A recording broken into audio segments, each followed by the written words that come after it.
ہادیوں رہنما ہمارے علماء، ہو کبھی درپیش جو کوئی مسئلہ، پوچھ لے حاضر ہو ہم ان کی بارگاہ۔ الحمد للہ رب العالمین والصلاة والسلام علی خاتم النبیین اما بعد فاعوذ باللہ من الشیطان الرجیم بسم اللہ الرحمن الرحیم الصلاة والسلام علیک یا رسول اللہ وعلی آلک واصحابک یا حبیب اللہ، الصلاة والسلام علیک یا نبی اللہ وعلی آلک واصحابک یا نور اللہ۔ مدنی چینل کے ناظرین، پروگرام دارالافتاء اہل سنت میں آپ کو خوش آمدید کہتے ہیں۔ اللہ رب العالمین ہم سب کو دین اسلام کے احکامات سیکھ کر سمجھ کر ان پر عمل پیرا ہونے کی توفیق عطا فرمائے۔ ہمارے پیارے رسول صلی اللہ علیہ وآلہ وسلم کا فرمان عظمت علی شان، من صلی علیہ صلاۃ کتب اللہ لہ قراۃ والقراۃ مثل احد، فرمایا کہ جو مجھ پر ایک بار درود بھیجے اللہ اس کے لیے ایک قرات لکھ دیتا ہے، اور ایک قرات یہ احد پہاڑ کی مثل ہے۔ سبحان اللہ، جتنا درود بھیجتے جائیں گے، پڑھتے رہیں گے، اتنے ہی زیادہ سے زیادہ نیکیاں، ڈھیر و ڈھیر ثواب اللہ ہمارے نام اعمال میں شامل فرمائے گا۔ اللہ رب العالمین کثرت کے ساتھ ہم سب کو درود و سلام بارگاہ رسالت میں پیش کرنے کی سعادتیں عطا فرمائے۔ صلو علی الحبیب صلی اللہ تعالی علی محمد صلی اللہ علیہ وآلہ وسلم۔ آج کے ہمارے مہمان مفتی محمد جمیل عطاری ہیں، ان کو خوش آمدید کیسے؟ جزاکم اللہ۔ کیسے مزاج گرام میں آپ؟ الحمدللہ علی کل حال۔ ماشاء اللہ۔ بڑھتے ہیں، ہمارے پاس کچھ ویڈیو سوال ہیں تو دیکھتے ہیں ہمارے ناظرین نے کیا پوچھا ہے۔ میرا سوال ہے مفتی صاحب سے کہ گھر سے عمرے کے لیے جیسے کہ لوگ نکلتے ہیں اور احرام باندھ کے جاتے ہیں، اگر راستے میں کوئی چیز لگ جائے یا احرام گندا ہو جائے یا ناپاکی کی صورت میں آ جائے تو اس صورت میں کیا حل ہونا چاہیے؟ احرام کو تبدیل کرنا چاہیے یا اس حصے کو جو ہے دھو کے صاف کر لینا چاہیے؟ جی، بعض اوقات اس طرح کا کوئی واقعہ بھی پیش آ جاتا ہے اور لوگ سمجھتے ہیں کہ شاید احرام اتر گیا، یعنی اس کو تبدیل اگر کرتے ہیں تو اس کو یہ گمان کر لیا جاتا ہے۔ آپ کیا فرماتے ہیں؟ بسم اللہ الرحمن الرحیم۔ احرام جب آدمی اس کی نیت کر لیتا ہے تو احرام کا معنی ہوتا ہے کچھ پابندیاں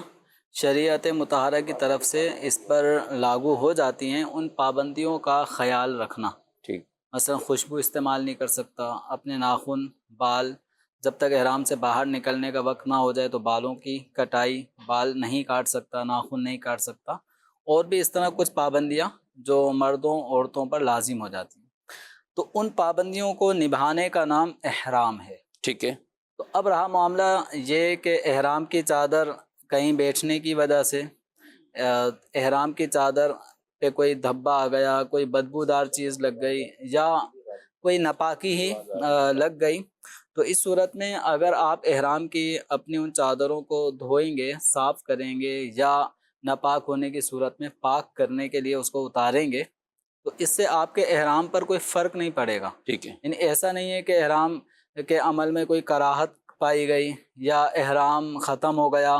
اب صدقہ لازم ہو جائے یا دم لازم ہو جائے، تو دم یا صدقہ لازم ہونے والی یہاں پر کوئی بات نہیں ہے، بلکہ آپ کو بغیر سلے کپڑوں میں رہنا احرام کی پابندیوں میں سے ایک پابندی، جہاں خوشبو کا استعمال منع ہے، ناخن کاٹنا منع ہے، بال کاٹنا منع ہے، یوں ہی احرام کی پابندیوں میں سے ایک پابندی یہ ہے کہ مرد حضرات سلا ہوا لباس نہیں پہنیں گے۔ تو اب سلا ہوا لباس نہیں پہننا یہ ایک پابندی میں شامل ہے، یہ شامل نہیں ہے کہ آپ نے احرام کی چادریں نہیں اتارنی۔ تو احرام کی چادر آدمی کو غسل کرنے کی ضرورت پڑ جائے تو اتارنی پڑیں گی، اور دیگر معاملات کی وجہ سے بھی آدمی احرام کی چادروں کو اتار دیتا ہے۔ گرمی لگ رہی ہے تو بعض لوگ احرام کی اوپر والی چادر کو سائڈ میں رکھ دیتے ہیں، جی ہاں، تو اس سے ان کے احرام پہ کوئی فرق نہیں پڑا۔ اب اگر ناپاکی لگ گئی تو اس کو پاک کرنا ہوگا، کیونکہ آپ کو نماز بھی پڑھنی ہے۔ سر، تو اب آپ کے پاس ایک ہی احرام ہے تو اسی احرام کی چادر میں نماز بھی پڑھنی ہے، تو اب اس کو پاک کرنے کا بھی حکم ہوگا، آپ پہلے پاک کریں گے پھر نماز پڑھیں گے۔ تو اب اگر کسی کے پاس احرام کی وہی 2 چادریں تھیں جن کو اس نے بطور احرام پہنا ہوا ہے، تو وہ چادر اتار کے دھو لے تو اس کے احرام میں کوئی فرق نہیں پڑے گا۔ اور اگر دوسری چادر ہیں، سوال کا ان کا جز یہ تھا کہ کیا اب وہ دوسری چادر استعمال کریں، تو اگر ایک چادر اس نے دھوئی ہے اور دھونے کے بعد اب اس کو سکھانے کے لیے لٹکا دیا ہے، اب اس دوران نماز پڑھنی ہے، تو اب کوئی اور چادر جو پاک صاف ہے اس کو بھی پہنا جا سکتا ہے۔ اس دوسری چادر کو پہننے سے ہم یہ نہیں کہیں گے کہ کوئی نیا احرام شروع ہو گیا۔ احرام جو پابندیوں کا نام ہے، وہ پابندیاں چلی آ رہی ہیں، وہ تو ختم ہوں گی جب آپ طواف کر لیں گے، جب آپ سعی کر لیں گے، اس کے بعد پھر اب آپ حلق جب کروا لیں گے، یعنی مرد جو ہے وہ اپنے سر کو منڈوا لے، یا سر کے چوتھائی حصے کے یا پورے سر کے چوتھائی یعنی 1 پورے کے برابر بالوں کو جب وہ کٹوا لیتا ہے تو احرام کی پابندی اب ختم ہو گئی۔ اب وہ سلا ہوا لباس بھی پہن سکتا ہے، اب وہ خوشبو بھی لگا سکتا ہے، ناخن بھی کاٹ سکتا ہے۔ تو خواتین کے لیے جو احرام کی پابندیاں ختم ہوتی ہیں وہ ان کے تقصیر یا قصر کا عمل ہوتا ہے، یعنی انہیں اپنے سر کے جو یا چوتھائی حصے کے بال یا پورے سر کے بال اگر وہ 1 پورے کے برابر کٹوا لیں تو وہ احرام کی پابندیوں سے نکل، یعنی پورے معمولات کر لینا، جی پورا عمرہ جو بھی اس کے، اور حج ہیں تو حج میں جو بھی پورے معمولات، جب احرام سے نکلنے کا وقت آیا اب یہ بال تقصیر یا حلق کروا تقصیر کے، یا حلق ہوگا تو احرام کی پابندیوں سے نکلیں گے۔ اس سے پہلے احرام کی پابندیوں میں ہی رہیں گے۔ ٹھیک ہے، تو چادر تبدیل نہ کرنا یہ کوئی احرام کی پابندیوں میں نہیں ہے کہ جن 2 چادروں میں آپ نے عمرے کا احرام باندھا ہے یا حج کا احرام باندھا ہے انہی میں رہنا ہے، ایسا نہیں ہے۔ اچھا، بعض اوقات ایسا ہوتا ہے کہ یعنی جیسے یہاں سے اپنے وطن سے چلے، ملک سے چلے، تو کسی کو وہاں پہنچتے پہنچتے کبھی 24 گھنٹے بھی لگ جاتے ہیں راستوں میں۔ اب وہ احرام تو پہن لیا،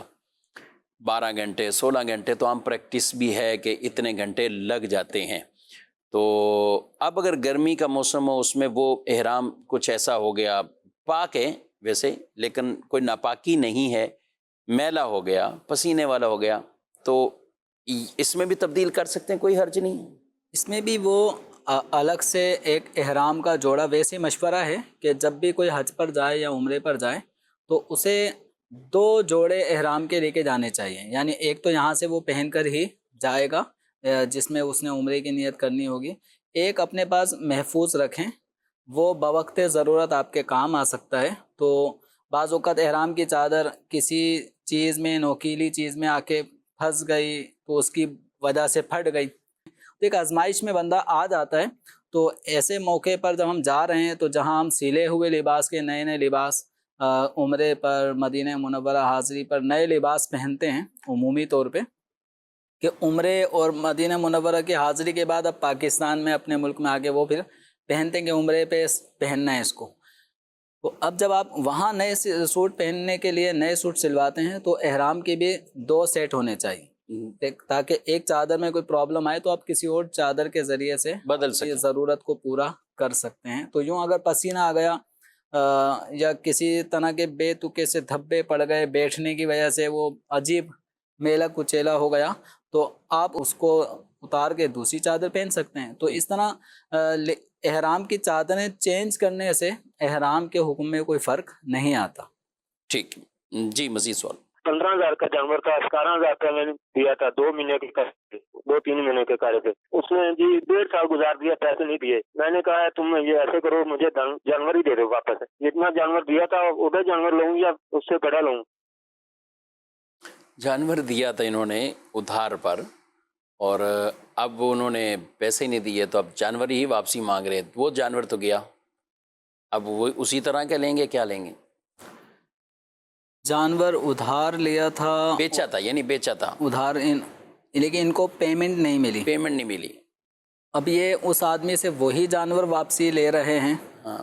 اگر یہ سوال ہے کہ ایک آدمی آپ کو پیسے نہیں دے رہا اور اب اس سے تقاضا بھی ہو رہا ہے، اور اینڈ یہ ہوتا ہے کہ بھائی آپ مجھے میرا بیچا ہوا سامان واپسی کر دیں، صحیح، تو اب یہ کہلاتا ہے سودا کینسل کرنا، جس کو شرعی اصطلاح میں اقالہ کہا جاتا ہے، یعنی ایک سودا ہونے کے بعد کسی بھی وجہ سے باہم رضامندی کے ساتھ اب وہ سودے کو کینسل کی طرف جاتے ہیں۔ تو کینسلیشن میں یہی ہوتا ہے کہ جو مال بیچا گیا تھا، جتنے ریٹ میں بیچا گیا تھا، جب سودا کینسل ہوگا تو وہ اتنے ہی ریٹ میں کینسل ہوگا. تو آپ اگر اپنا وہ جانور جو آپ نے بیچا تھا 15,000 اس کی مالیت تھی، ادھار میں 17,000 کے حساب سے آپ نے بیچا تھا، تو آپ اس جانور کو 17,000 ہی کے عوض میں واپسی لیں گے. یہ نہیں ہوگا کہ یہ 15,000 کے عوض میں تو یہ واپسی ہوا اور 2,000 روپے آپ اور دو، تو اس طرح نہیں ہوگا. جو سودا کینسل ہوگا تو جتنے ریٹ میں آپ نے سودا کیا تھا اتنے ہی ریٹ میں کینسل ہوگا. چیز ایز اٹ از آپ کے پاس جب واپسی آ جائے گی تو یہ سودا معاہدہ جو آپ کا پہلا خرید و فروخت کا ہوا تھا وہ ختم ہو گیا. اب خریدار کے اوپر اب کچھ بھی آپ کو دینا لازم نہیں ہوگا. اچھا، یہ جانور جیسے ان کے سوال سے لگ رہا ہے کہ وہ جانور انہوں نے بیچ دیا، استعمال کر لیا، جو بھی، کیونکہ 1 سال سے بتا رہے ہیں کہ اتنا ٹائم بھی ہو گیا ہے، تو اب یہ اسی طرح کا جانور لیں، کیا کریں؟ سامنے والے کے پاس جانور ہیں یا کس بات؟ اصولی طور پر تو جس نے خریدا اور خریداری کی صورت میں 17,000 روپے، ایک ایگزامپل انہوں نے مثال دی ہے، تو 17,000 روپے ہی خریدار کے اوپر لازم تھے. اب وہ پیسے نہیں دے رہا تو اب اس کی جگہ آلٹرنیٹ، اب اگر یہ بیچنے والے ان سے کہتے ہیں کہ مجھے فلاں جانور اس 17,000 کے بدلے میں آپ دیں، تو اب ان خریدار اور بیچنے والے کے درمیان جس جانور پر بھی صلح ہو جائے، تو اب چاہے اس کی مالیت 17,000 ہو، 15,000 ہو، 20,000 ہو، تو اب یہ 17,000 کے بدلے میں اب ان سے وہ کہہ رہے ہیں کہ مجھے فلاں جانور چاہیے، تو یہ گویا کہ اپنا جو ان کا ایک دین ادھار آ رہا ہے، تو اس ادھار کو دے کر اس کا یہ عوض میں کوئی دوسرا جانور لے رہے ہیں، جس کو فقہی اصطلاح میں دین کی خرید و فروخت کہا جاتا ہے. تو اپنا ادھار اس کو کہتے ہیں کہ اس کے بدلے میں آپ مجھے فلاں چیز دے دو، تو اس کو صلح بھی کہا جاتا ہے، ایک طرح کی خرید و فروخت بھی ہوتی ہے. تو اب اس 17,000 کو سامنے رکھنا ہے اس جانور کے بدلے میں نہیں، جو 17,000 آپ کے اوپر لازم، اس کے بدلے میں وہ چیز لے رہے ہیں. 17,000 روپے کے بدلے میں جو آپ نے ابھی تک نہیں دیے، اس کے بدلے میں مجھے فلاں جانور دے دو. ٹھیک ہے. تو اس طرح سے اب کوئی بھی جانور جس کے لین دین پہ دونوں فریقین راضی ہو جائیں اس کو لے دے سکتے ہیں. کرنا کیسا ایسا عمل کہ یہ اگر کوئی لیتا ہے اس طرح اور سامنے والا ادھار پر چیز دے بھی دیتا ہے، اب جیسے یہ سوال کر رہے ہیں کہ جانور بھی موجود ہیں، یہ چیزیں بھی موجود ہیں، تبھی تو یہ کہہ رہے ہیں کہ وہ جانور لے لیں، کس طرح کا لے لیں. قصدن ٹال مٹول کر کے لوگوں کو ایسے تنگ کرنا، چیز بھی لے لی. بعض کا تو لوگ یہ پوچھتے ہیں کہ قربانی کا جانور ادھار پہ لیا تھا، اگلا پورا سال قسطیں دینی تھی، قسطیں شارٹ کر دیں، تو حضرت صاحب ان کی کیا قربانی ہوگی ہے جو پیچھے قربانی کی ہے؟ اس طرح کے بھی سوالات آتے ہیں. جو بہت مہنگے جانور لیتے ہیں تو وہ بعض اوقات اسی طرح قسطوں پر ہی چل رہے ہوتے ہیں، اور یہ خود آفر دیتے ہیں، فارم والے دیتے ہیں کہ بھئی ہم سے لے جائیں، اگلے پورے سال آپ قسط ادا کرتے رہیں. کیا کہیں گے آپ؟ قصدن سامنے والے کی قسط نہ دینا، مال نہ دینا. ایک آدمی جو ادھار چکانے پر قدرت رکھتا ہے اور جو ادھار کی مدت تھی وہ مدت بھی مکمل ہو چکی ہے، تو اب اس کا قصدن تاخیر کرنا، قرض کی ادائیگی میں ٹال مٹولی سے کام لینا اور حقدار کو گویا ایک طرح کی مشقت میں ڈال دینا، یہ جائز عمل نہیں ہے. نقد سودا جس طرح جائز ہے ایسے ہی ادھار سودا بھی جائز ہے، لیکن ادھار کے اندر جو وقت طے کیا جاتا ہے اس طے شدہ وقت میں پیسوں کی ادائیگی کرنا بھی، یہ ایک معاہدہ جب آپ نے کیا ہے تو اس طے شدہ وقت پر آپ کو رقم دینا ضروری ہے. اب اگر اس میں تاخیر اگر ہوتی ہے تو تاخیر کی صورت میں اجازت لے لیں کہ مزید 1 ہفتہ میں یا 1 مہینے اور مجھ سے تاخیر ہو جائے گی، تو آپ کو اگر تاخیر اور مہلت بڑھا دی جاتی ہے تو کوئی مسئلہ نہیں. لیکن جانتے بوجھتے جبکہ قرض ادا کرنے پہ قدرت بھی ہے، ادھار چکانے پر قدرت بھی ہے، تو اب حقدار کو رسوا کرنا، بار بار اس کو چکر لگوانا، یہ ناجائز عمل ہے. اور حدیث مبارکہ میں فرمایا گیا ہے مطل الغنی ظلم، کہ غنی آدمی کا ٹال مٹولی سے کام لینا یہ بھی ایک ظلم ہے، زیادتی ہے. تو اب جو ظلم اور زیادتی ہے اس میں ایک آدمی کے ساتھ، حقدار کے ساتھ حق تلفی ہو رہی ہے، اس کو تنگ کیا جا رہا ہے، پریشانی کیا جا رہا ہے. تو اگرچہ آپ بعد میں اتنا چکر لگوانے کے بعد، چپلیں گھسوانے کے بعد، اگرچہ آپ یا وہ اوپر سے سورسز لگانے کے بعد اگرچہ وہ اپنا حق وصول کر لے گا، لیکن جو اس کو اتنا ستایا گیا ہے، وہ جو اس پہ ظلم ہوا، وہ جو اس کو ایذا پہنچائی گئی، اس کا حل کیا نکلا؟ تو اب ایسے موقع پر اس بندے سے معافی بھی طلب کرنی ہوگی، اور اس سے اس کو جو ایذا پہنچی ہے اس پہ اس سے معافی طلب کریں، ورنہ یہ ایک ظلم ہے، زیادتی ہے، گناہ کی بات ہے، اور اس حوالے سے بھی آخرت میں مواخذہ ہوگا۔ تو جو افراد اس طرح کر رہے ہیں وہ اچھی طرح غور کر لیں کہ آج کوئی حقدار اگر ہم سے کسی کمزور ہونے کی بنا پہ مطالبہ نہیں کر پا رہا، لیکن یاد رکھیں مظلوم جو ہوتا ہے اللہ تبارک و تعالیٰ پھر ان کے حقوق کل بروز قیامت ظالموں سے دلوائے گا۔ اللہ تو اور ظالموں سے جو حقوق دلوانے کی صورت ہوگی، یا تو نیکیوں کے ذریعے سے اولاً اس حق کی ادائیگی ہوگی، اگر نیکیاں ہی ختم ہو گئیں اور حق ابھی بھی باقی ہے تو پھر مظلوم کا گناہ اس ظالم کے اوپر ڈال کر پھر اس انداز سے معاملہ حل کیا جائے گا۔ تو ہمیں اس طرح کے معاملات پہ غور کرنا چاہیے کہ قصداً بھی آدمی جبکہ رقم ادا کرنے پہ قدرت بھی رکھتا ہے اور اگلے آدمی کا تقاضا بھی ہوتا ہے، لیکن ایک کاروباری آدمی وہ کہتے ہیں ایک رولنگ اوور گھما دیتا ہوں، رقم تو ہے 5 لاکھ روپے، لیکن اس 5 لاکھ ابھی دے دوں گا، اس کو میں ایک ہفتے اور تھوڑا مؤخر کر دیتا ہوں، اور وہ بیچارہ اذیت میں تکلیف ایک دفعہ 5 لاکھ کا مال خرید کے اس کو بیچ کے 5.5 بن جائیں گے، 5 دے دوں گا۔ اب یہ جو حرص ہوتی ہے نا، یہ لالچ، ختم نہیں ہوتی۔ یہ ختم نہیں ہوتی، اگلا پھر ایک موقع آ جاتا ہے، پھر موقع آ جاتا ہے، یوں ایک ہفتے کا ادھار وہ کبھی کبھی ایک سال تک پہنچ اور کبھی پھر ایسا موڑ آتا ہے کہ جو اس نے گھمانے کے کیا تھا تو وہ وہیں گھوم کے رہ گیا، اب وہ اصل رقم ہی سالوں گزر جانے، پھر ان کو وہ رلائے رکھتے ہیں۔ تو اس میں بالکل خیال کرنا چاہیے، اور یہ بھی تکلیفیں لوگوں کو جو اس طرح کی اذیتیں جان بوجھ کے پہنچائی جاتی ہیں، یہ شرعاً بالکل اس کی اجازت نہیں ہے، گناہ کے کام ہیں۔ جس کا حق بنتا ہے اس کا حق اس کو بر وقت ادا کر دیا جائے، خواہ مخواہ اس میں ٹال مٹول والا سلسلہ نہیں ہونا چاہیے۔ مزید سوال۔ محمد دانش اتاری شارجہ سے عرض کر رہا ہوں، مفتی صاحب کی بارگاہ میں عرض ہے کہ اگر فجر کی نماز کے بالکل چند منٹ باقی ہوں اور وضو کرنے کے بعد کسی شخص نے نماز ادا کی، سلام پھیرنے کے بعد اپنے ایپ میں دیکھا تو تقریباً ٹائم ختم ہو چکا تھا، تو کیا ایسے موقع پر نماز کو احتیاطاً